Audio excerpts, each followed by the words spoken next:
Being someone this gigantic on the world stage who was then in the Army, right? Right. And your father was lifelong military, right? Right, in the Air Force. What was that like? You have to remember that when I met Elvis, you know, it wasn't the fanfare that it is today, or even when he was here in the States and I was in Germany growing up. So I saw him at a very vulnerable time. He had just lost his mother. Stop everything you're doing right now, because what I'm about to tell you is going to shatter 60 years of lies. Priscilla Presley just dropped a confession that doesn't just rock the boat, it sinks the entire ship we've all been riding on when it comes to the Elvis love story. In a rare, unguarded moment during a recent interview, You feel ready for something serious? Not really. Priscilla said something that should have made headlines everywhere, but somehow it got buried under fluff pieces and celebrity gossip. She looked straight into that camera and declared, without hesitation, that Elvis did not pursue her. Let me repeat that, because I need you to hear it clearly. Elvis did not pursue her. So I had him saying one thing to me and my parents telling me something else. I didn't really know how serious it was between us. This came back to the States. It was 1960. And I didn't hear from Elvis right away. And my mother said, he told you he was going to forget about you. You know, and they had told me that I had to start a school and start doing the things that a young schoolgirl should be doing. Now if you're sitting there thinking, wait, what? That can't be right.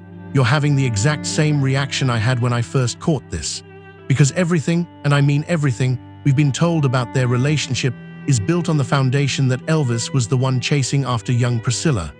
The king of rock and roll, smitten by a 14-year-old girl in Germany, pursuing her across an ocean, waiting patiently for years until she could join him at Graceland. That's the story, that's the romance, that's the legend that's been sold to us in movies, books, documentaries, and interviews for decades. Elvis as the pursuer, Priscilla as the pursued, the powerful man who fell for the innocent girl and couldn't let her go.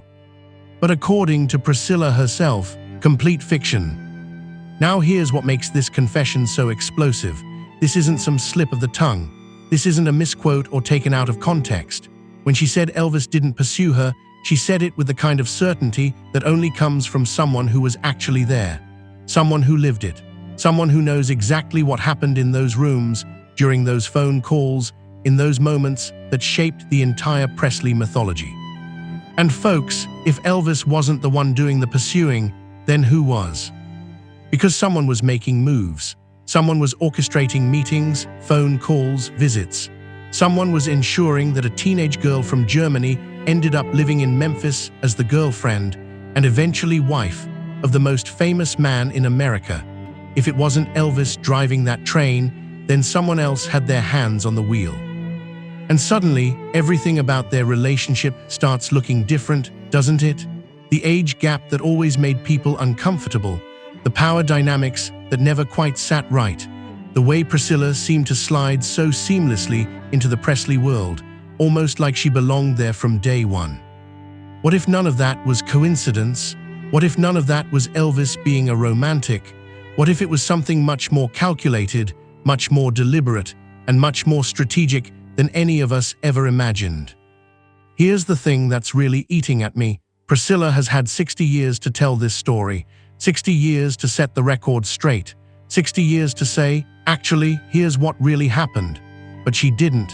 For 6 decades, she let the world believe that Elvis was the one who couldn't live without her, who pursued her, who made her the center of his universe. Why maintain that lie for so long?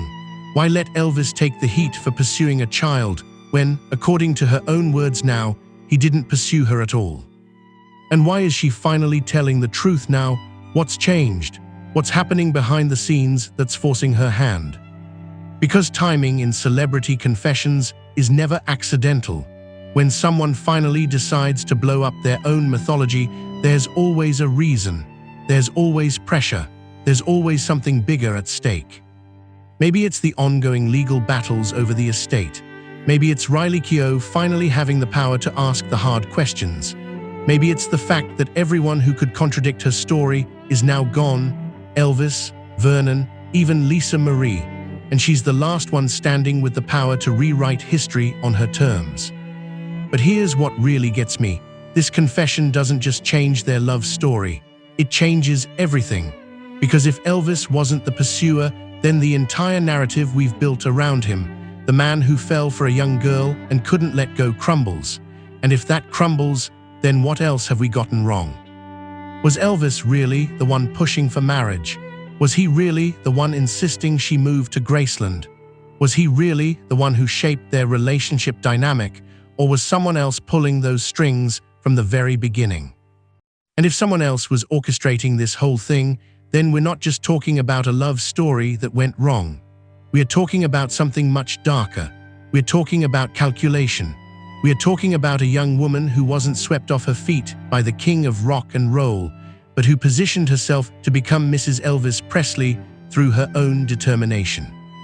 Think about that for a second.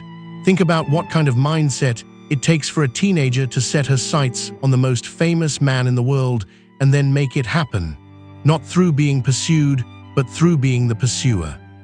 That's not romance, that's strategy, that's ambition, that's the kind of long-term thinking that doesn't just happen by accident.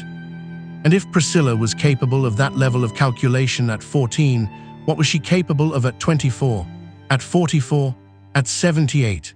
Because the woman who could engineer her way into becoming Mrs. Elvis Presley as a teenager is the same woman who's been managing the Presley legacy for half a century. So when we look at all the financial battles, all the family feuds, all the legal wars that have surrounded her for decades, maybe we've been asking the wrong questions. Maybe instead of wondering why these conflicts keep happening, we should be asking who's been creating them. Because according to her own words, the story we thought we knew never happened. And if that story was a lie, then what else has been manufactured? What else has been carefully crafted to protect not Elvis's legacy, but Priscilla's version of it? This confession isn't just a bombshell, it's a crack in the foundation. And once that foundation starts crumbling, there's no telling what else is going to come tumbling down with it. All right, let's talk about the story we've all been fed. The official version, the one that's been polished, packaged, and sold to us for 6 decades like gospel truth. Picture this: young Elvis Presley, stationed in Germany, spots a beautiful 14-year-old American girl at a party. He's instantly smitten, can't take his eyes off her, asks her to dance, gets her number, and from that moment on he's hooked. Phone calls across the ocean, love letters, promises that when she turns 18, she'll come live with him at Graceland. The patient suitor waiting for his young love to grow up. Romantic, right? The kind of story that makes you believe in destiny, in true love conquering all obstacles. But here's the problem with that story. According to Priscilla herself, it never happened. So let's tear it apart, piece by piece, and see what's really underneath. First, let's talk about that party in Bad Nauheim. We've been told Elvis spotted Priscilla and was immediately drawn to her innocence, her beauty, her youth. But if Elvis wasn't the pursuer, then what really happened in that room? Who was making the first move? Who was orchestrating the introduction? Because meetings like that don't just happen by accident. When you're Elvis Presley in 1959, you don't just stumble across anyone. Your time is managed, your social circles are controlled, your interactions are filtered through handlers and friends. So if a 14-year-old girl ends up in the same room as you, someone put her there.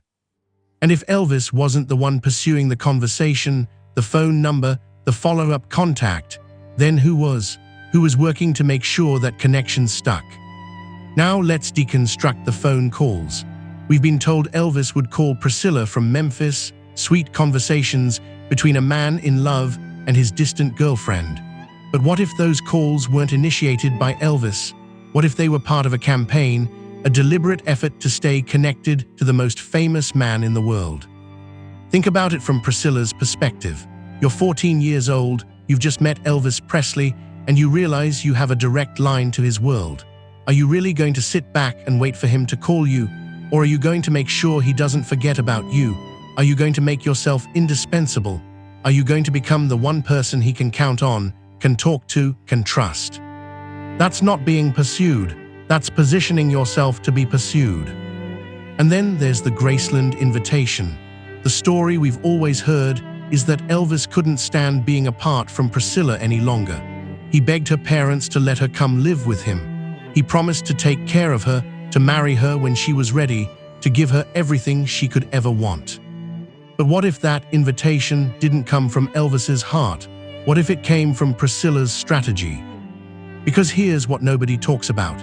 By the time Priscilla moved to Graceland in 1963, Elvis was already the most eligible bachelor in America. Women were throwing themselves at him daily. Movie stars, singers, models, women who could match his fame, his lifestyle, his world. And yet somehow, a 17-year-old girl from Germany managed to secure not just his attention, but his commitment to exclusivity. How does that happen unless someone is working very, very hard to make it happen? Now let's examine the marriage itself. We've been told Elvis finally proposed because he couldn't imagine his life without Priscilla. But what if the pressure for marriage didn't come from Elvis's romantic feelings? What if it came from Priscilla's understanding that without that ring, without that legal bond, she was just another girlfriend who could be replaced at any moment? Think about the timing. They got married in 1967, 8 years after they first met. 8 years is a long time to wait if you're truly in love and desperate to be together. But it's exactly the right amount of time if you're building a foundation, establishing yourself as irreplaceable, making sure that when you do walk down that aisle, you're not just becoming a wife, you're becoming a partner in an empire. And what about the Colonel, Tom Parker, Elvis's manager, who controlled every aspect of Elvis's career and personal life? We know the Colonel was involved in the decision to bring Priscilla to Graceland. We know he had opinions about Elvis's relationships and wasn't shy about expressing them. But what if the Colonel wasn't working with Elvis on this decision? What if he was working with someone else? Because if Priscilla was the one really driving this relationship, if she was the one with the long-term vision, then she would have needed allies. She would have needed people in Elvis's inner circle who could influence his decisions, who could make her seem like the obvious choice, who could help clear the path for her to become the future Mrs. Presley. And suddenly, those 8 years between meeting and marriage start looking less like a romantic courtship and more like a business plan. 8 years to build relationships with the right people. 8 years to study Elvis, to understand his weaknesses, his needs, his fears. 8 years to position herself not as just another woman in his life, but as the woman who understood him better than anyone else. But here's the most chilling part of all this.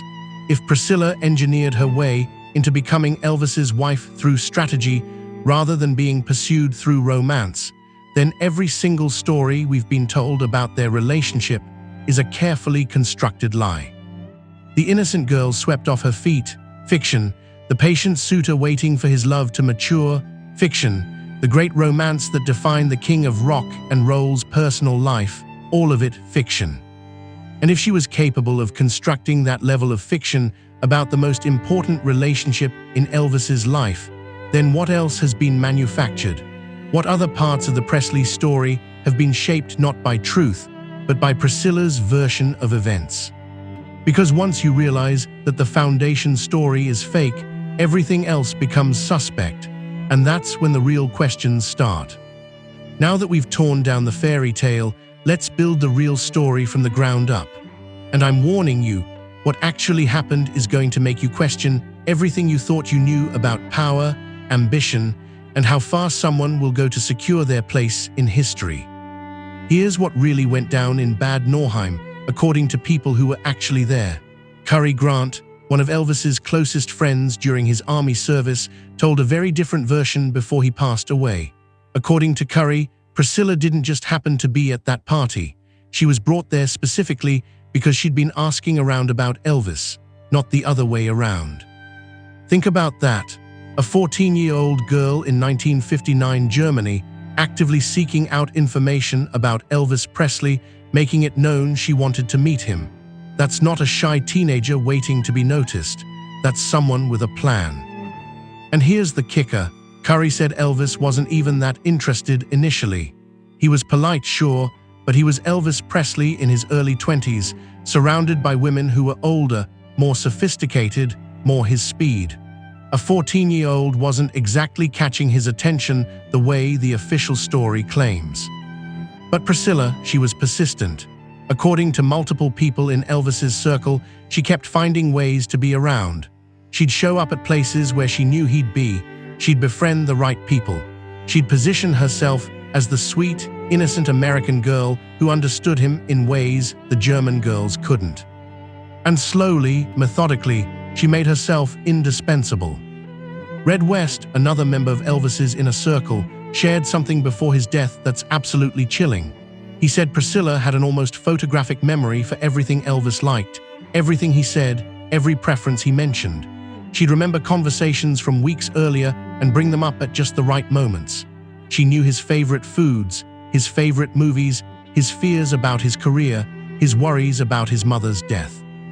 That's not teenage infatuation, that's intelligence gathering. But here's where it gets really disturbing. According to insiders, Priscilla started studying Elvis's relationship with his mother, Gladys. She learned how Gladys had been the center of Elvis's world, his emotional anchor, his source of comfort. And then, and this is the part that will make your skin crawl, she started positioning herself as Gladys's replacement. Billy Smith, Elvis's cousin, revealed years later that Priscilla would deliberately echo things Gladys used to say to Elvis. She'd comfort him the same way. She'd even adopt some of Gladys's mannerisms when she was around him. She was essentially studying the template of the most important woman in Elvis's life and molding herself to fit it. That's not love, that's psychological manipulation.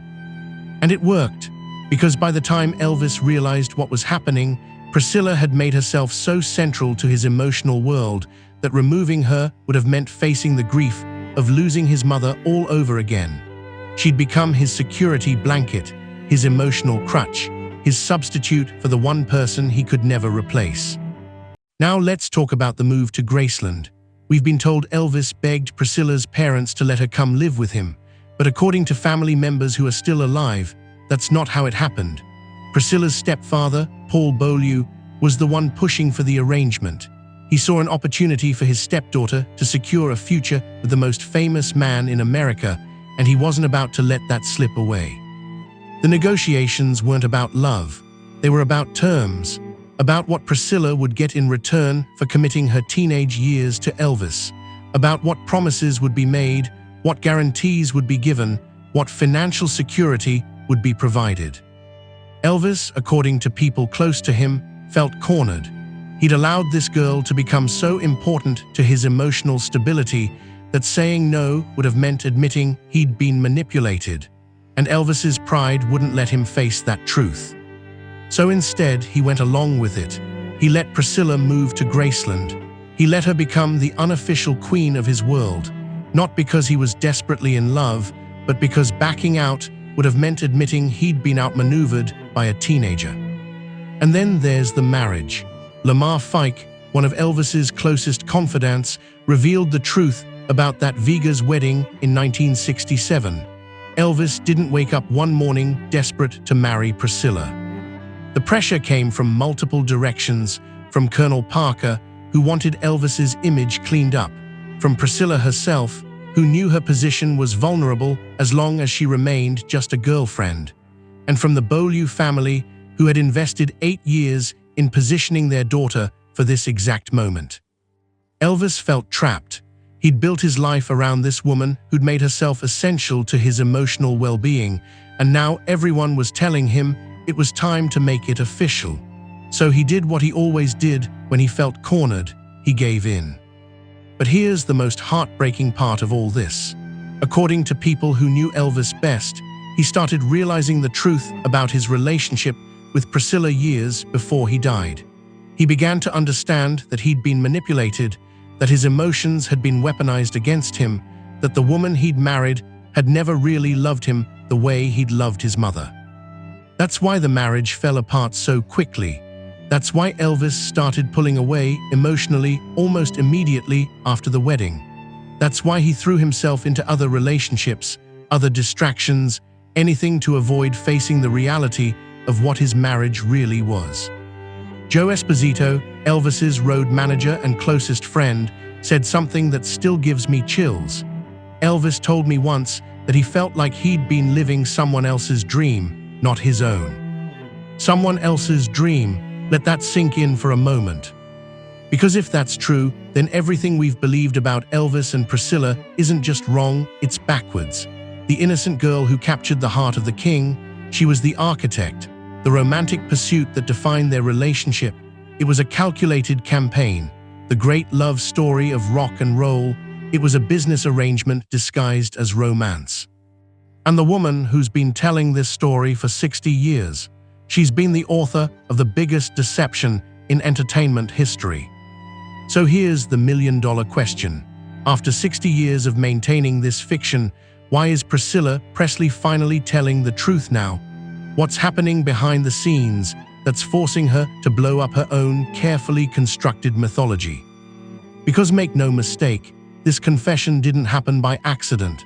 Priscilla has spent 6 decades perfecting her public image, controlling every narrative, managing every story that touches the Presley legacy. She doesn't just blurt out earth-shattering revelations during casual interviews. Every word she speaks is calculated, measured, strategic. So when she admits that Elvis didn't pursue her, she's not having a moment of honesty. She's making a move. And I think I know what that move is. Let's look at the timeline. Lisa Marie passed away in January 2023. Within months, there were legal battles erupting over the estate, over Graceland, over who really controls the Presley empire. Riley Keough, Lisa's daughter, found herself thrust into a position she never wanted, holding the keys to a legacy that's been torn apart by family drama for decades. But here's what's really interesting. Riley isn't Priscilla. Riley didn't grow up studying power dynamics and manipulation tactics. Riley grew up watching her mother struggle with the weight of being Elvis's daughter, watching the family feuds tear everyone apart, watching her grandmother always seem to emerge from every conflict with more control, not less. And Riley started asking questions, hard questions, the kind of questions that someone who's spent their entire life perfecting a narrative really doesn't want to answer. Questions like, "Grandmother, if you and Elvis had such a great love story, why did he write you out of his will?"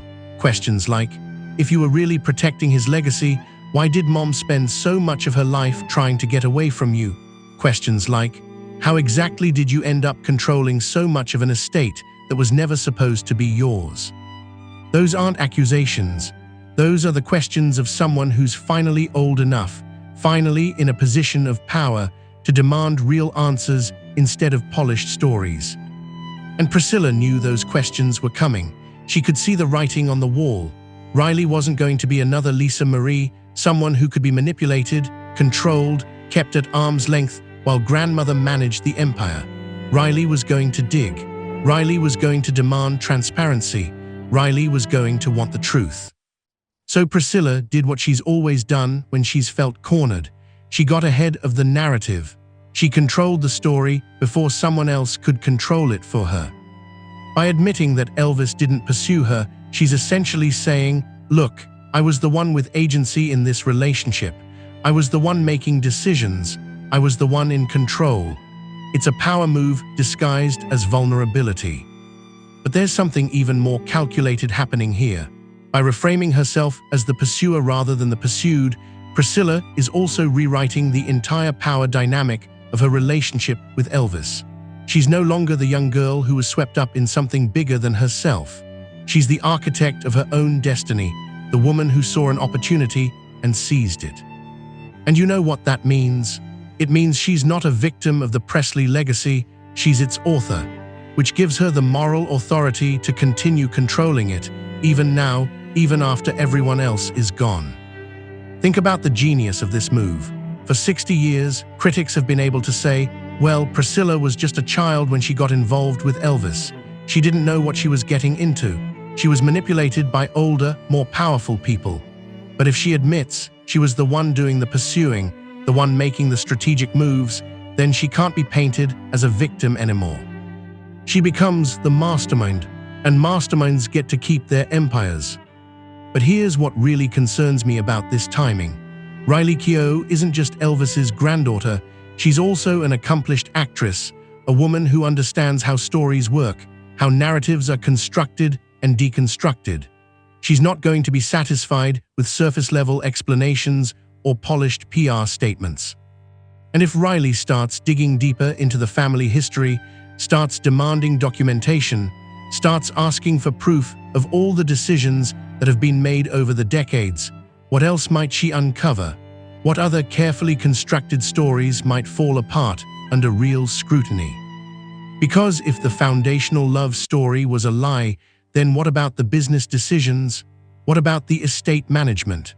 What about all those times Priscilla positioned herself as the protector of Elvis's memory while potentially exploiting it for her own gain? Priscilla's confession about Elvis not pursuing her isn't just about rewriting their romance.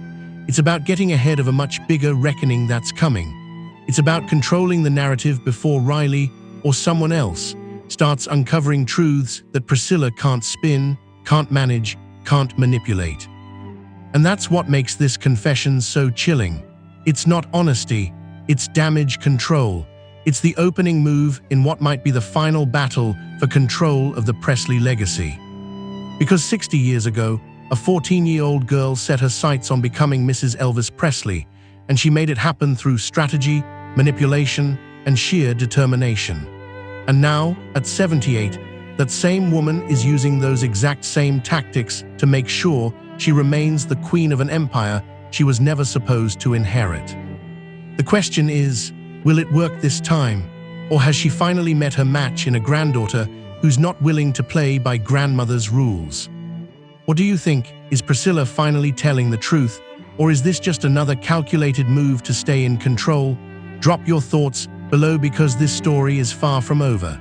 Make sure you're subscribed and hit that notification bell because the Presley family secrets are just getting started and you won't want to miss what comes next.